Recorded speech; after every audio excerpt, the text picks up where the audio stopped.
Welcome to Civilian Jeeps. I'm Jake, and today we're at the Great Smoky Mountain Jeep Invasion in Pigeon Forge, Tennessee, and I have a very special CJ behind me that I think you guys are really going to like. So let's dive right into it, and here's everything you need to know about this CJ.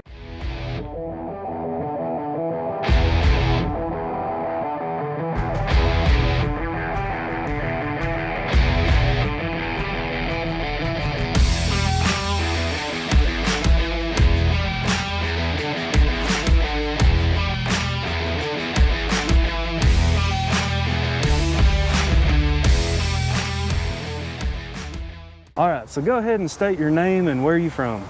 I'm Scott Ingram. I'm from Paris, Illinois, and this is my CJ6. How long have you owned this CJ6? I've owned this now for probably, and I can't remember the exact time, but about 6 years. 6 years. Is there a story behind this Jeep? It is a story. A very good friend of mine had this, and they were going to rebuild it. And when they got around to it, they had some other things that they needed to get involved with, and really just didn't have the time to be able to do this because they needed to move on to something else.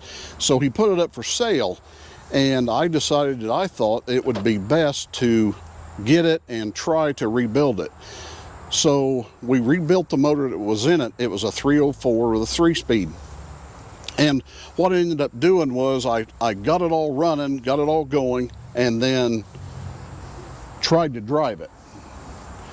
Worst thing ever, because Really? It had been mudded for years. Yeah, abused. And the frame was terrible. It just wouldn't go. As soon as you'd shift into second gear, it would just take off towards the ditch. So I kind of stuck it in the back burner and wasn't really happy with the way it ran, so I thought about getting rid of it.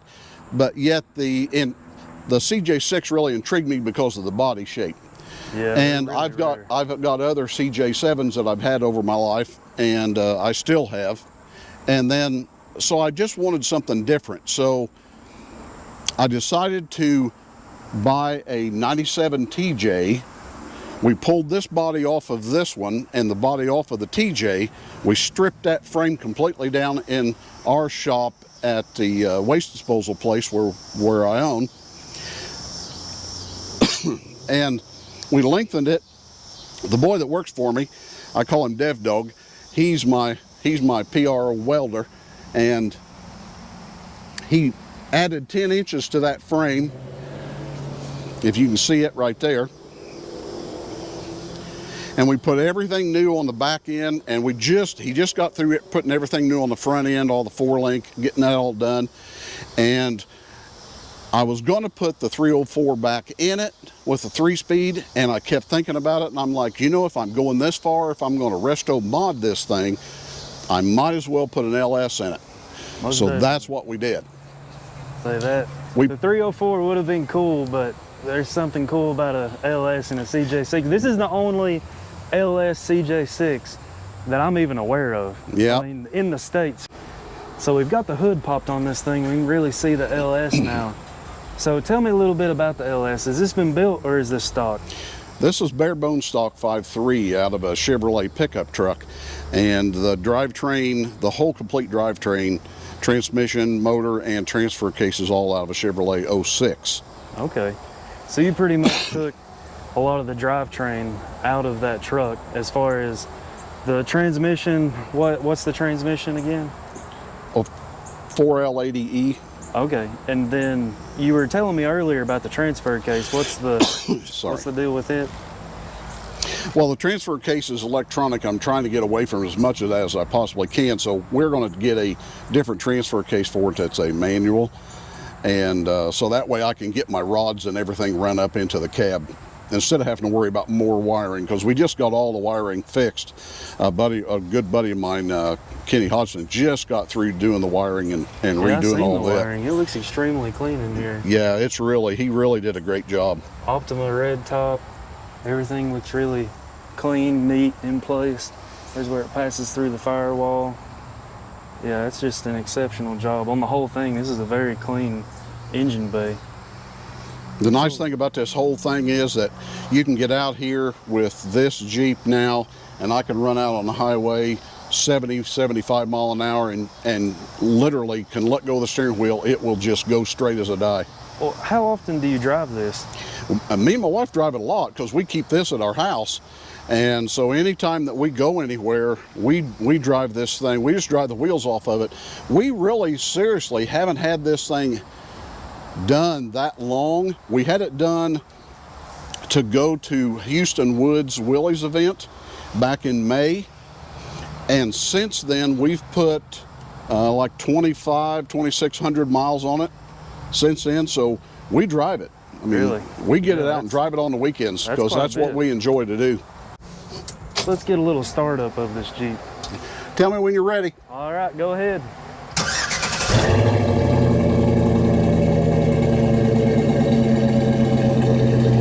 Okay, so going on to the suspension of this Jeep, as some of you have probably already noticed, it is cool springs, and as stated earlier, this is from a TJ that has been stretched. Now, as you mentioned before, is there a lift on this Jeep, or is it stock springs?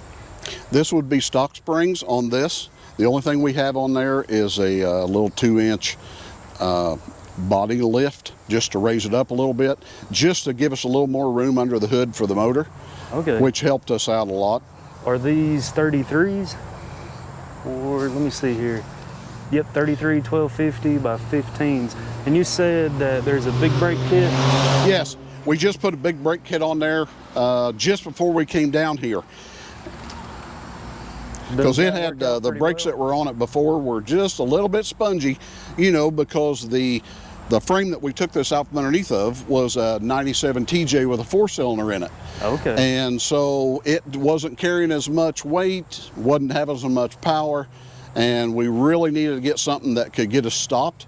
And now since we put these on, man, you can stop this thing on a dime. It will work perfect. So with the Dana 30 front, and I've seen that you have a Dana 35 rear end, are you still using the stock 410 gears that come out of the TJ, the 4-cylinder TJ? Yes, that is correct. All right, no lockers, or do you have lockers? We have not got a locker in it yet. That was one of the projects that we're going to do this winter. As we talked about before, I'm kind of an old drag racer from years back, and you only can do so many things at one time because you don't know what you're fixing and what you're not fixing. So we do a little bit now, and then we'll come back and do a little bit more and make sure that and then we'll go drive it for a while and make sure that that's going to work. Yeah, so you can really spot what did and didn't work. Yeah, because sometimes, you know, you'll fix stuff and it never works. That's true. Or it'll cause something else to go bad. Yeah. So that's why I like doing it that way. All right, let's dive on to the inside of this thing because I'm sure people's dying to see the interior. Okay, going to the interior of this Jeep, let's just go ahead and start with the elephant in the room. What is this? Well, that's my redneck cruise control. We was getting ready to take this to a Willie's event in Ohio. It's at a state park there, and it's called a Willie's event, and it is at Houston Woods State Park. And I told my wife I wanted to drive this this year. So I was talking to my guy that works for me, and I said, we need to make a cruise control, because when I bought an electronic cruise control, it's just more electronics that I got to deal with, more problems, more things you got to hook up. And I thought to myself, you know, they do this all the time with handicapped people. So what I thought, we'll just try it this way. And the thing absolutely works great because... Yeah. Fail point wise, there's not many things to fail right here. No, you put that thing in drive and you get going down the road, and if your leg gets tired, which mine does, so I just move it a little bit forward, and I got my hand on the armrest, and you can just put it wherever you want. We was driving through the mountains here, and sometimes I never even used my foot feet. I just used that. It just makes it so easy. That takes the hand throttle term to a new level, right? Sure, it does. So what kind of gauges are these? We got Speed Pro. They are GPS gauges, and so But the nice thing about it is, man, you can run down the road and you know exactly what you're running. Yeah, that's true. Don't have to adjust your transfer case Nope. for the Speedo gear. Is the cluster original or the steering column, not the cluster? No, the steering column's out of a newer CJ is what it is. Oh, okay. Is it? It looks like the tilt one. Is it the tilt? Yes, it is tilt. Column. Yeah, That's nice. and Yeah. that really works nice. Yeah. A lot of CJ people like the tilt steering column. Oh yeah. Well, a lot of them's built kind of like me. Making our way back to the exterior here, tell me a little bit about this paint job. I'm assuming this is not original. That is correct. That is a color that was on my son-in-law's Toyota pickup truck. He's got a Tundra, and it's called concrete. And I just love that color. Yeah. So we painted it. I took it to the body shop and they painted it. And then while they was at it, they do this rhino line. So I had them rhino line it the same color in just different areas, just kind of interior. Yeah, just a little bit. So that's what's on the floor in the interior. Yeah. Is that rhino line, paint match rhino line. You can see it on the door jambs right there. That is slick. So go ahead and shout that out real quick if you want to read them. And I seen the Reagan on the hood, Ronald Reagan, right? Yes, that is correct. CJ6. Yeah, but he had a 6 and he had a Scrambler. Scrambler, the 8. And his favorite was always the 6 that he drove around on his ranch. And so I knew when I got that that it had to be called Reagan. Yeah, that's cool. What's the story on the duck? Well, that duck was funny because they used to have them on semis all the time, and of course I own trucks. Okay. So a lot of it had to do with a song back in the day called Convoy and the rubber duck, and that's where that came from because it was on one of the semis. They've had a reproduction of those, so I found one that was chrome and then I had it powder coated to match my bumpers. Yeah. What bumpers are these, by the way? Well, those are handmade at our shop. Okay. Yeah, because I wanted something that was close to what original bumpers are. Yeah. But I couldn't find what I wanted. Rear bumper handmade? The bumperettes the bumperette, the bumperettes are what always came on them. Yeah. I just found some that was at a swap meet, and my buddy the guy that had this has a powder coating business also. Okay. So I took all my stuff there and had him sandblast it and powder coat it. Yeah, it looks extremely nice. Yeah, it really does a great job. While we're back here, I noticed your lighting. You got aftermarket taillights. Yeah, and headlights. LEDs. What brand are those? Oh, that's a good question. They were actually on there before I got it. Oh, really? Yeah. I'd say you can really see at night with this as the backup light. Yeah. Yeah. They work great. The headlight, though, that looks like a That is an pretty aftermarket. decently bright headlight. Yeah. Because I seen wanted those. something because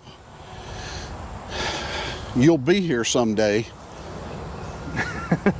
But at 66, you got to have lighting. Well, because it starts changing things for you as you get older, whether you want to ever admit it or not. well, old CJs, it's like two candles in the wind. It is. And they can't were see horrible, anything. so that's why we put those on there, and they really work good. We don't drive a lot around at night in Paris anyway because there's a lot of deer accidents there. Yeah. So, and I don't want it tore up. No, I don't blame you. Something that looks this good. Well, let's talk about the top real quick. What kind of soft top do you have on this Jeep? Well, this is a best top, and I ordered that online, and when I got it on here, we started to put it all together, and it just doesn't fit the way that I like it. So I'm going to have to take the windows doesn't roll, go up and down like they should. When you bring this back down, you can't zip it.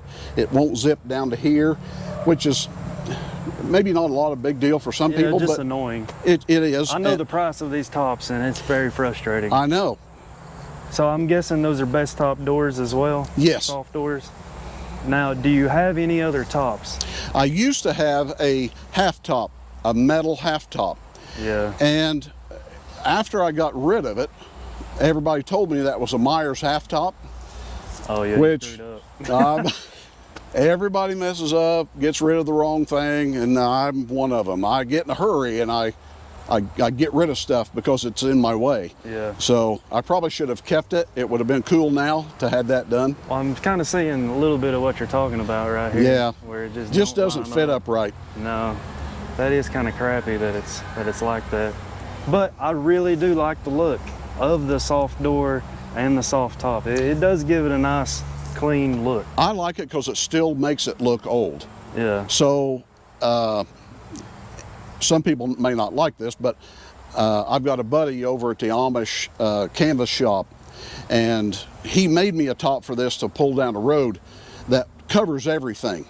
And he said, just bring it back over, and he said, we'll completely redo that.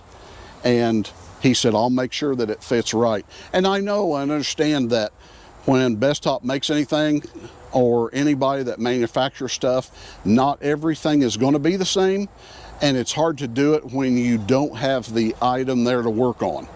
So that's the one thing good about those guys. They'll be able to fix it. They'll tailor it to the Jeep. That's correct. Well, I'd like to ask you, what is your favorite upgrade that you've done to this Jeep? Well, my favorite upgrade is the LS swap. It had a 304 in it, and we put that, it was in it already, I'm sorry, but we took it out, had it rebuilt, had a Holley fuel injection in it. It did not work. It ended up hand grenading before I got it back to Paris. And then, so we took it back, got a, Jasper replaced that motor. My buddy put it in there, Mike Eads, and got it all done, and it still wouldn't drive the way we wanted. That was before we ever changed all the frame. Yeah.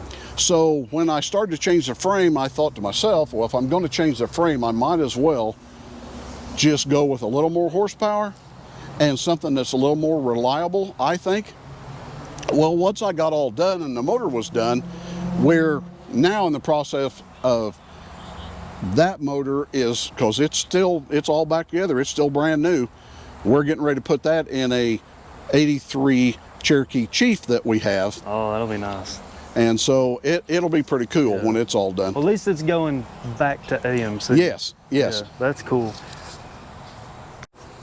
All right, so that's your favorite upgrade, but what is something you would like to do to this Jeep? Well, the main thing that I would like to do, and they have so many aftermarket products that you can do, and like I said, it's more of a resto mod than it is a correct thing. So what we're going to do is I want to put a aftermarket air conditioning and heat in it. Like a vintage air? So like a vintage air or one of those products anyway. One of them, I'm not sure exactly which one, but one of them will be what I need. Yeah, that would take this to another level, to have a CJ6 with air conditioning. Yeah. I've never seen that. So lastly, do you have any known issues with this Jeep that you would like to fix? The only issue that I had, which was when we went to the Ohio event, was that it kept dying all the time. I couldn't figure out what it was. And when I took it to Kenny. He's kind of my guy that I've known for many years, little electronic guru. And he found some ground issues. Yeah, that'll do it. And there was also a throttle positioning sensor that was bad. So he changed all that and checked it. And I'm telling you what, it has been flawless this time. Flawless. So everything is worked out and she's running flawless now? It is working perfect. Me and my wife have really enjoyed it. And you know, we drive it. Like I said, we've put 2,400 and some odd miles on it since May. Yeah. So we drive it. Oh yeah, well that LS, it's a good driver now. Yeah, it is. And with the TJ underneath, I mean, you seriously can just drive it like you want any other vehicle that you can. So that's Scott's immaculate 74 CJ6 with a LS. I hope you guys have enjoyed this. Let me know in the comments below. If you have a question, leave it down in the comments. I'll try to have Scott log on and maybe answer some questions if he can. So go ahead, let us know what you think of this CJ6, and you know, when it comes to Jeeps, keep it classic.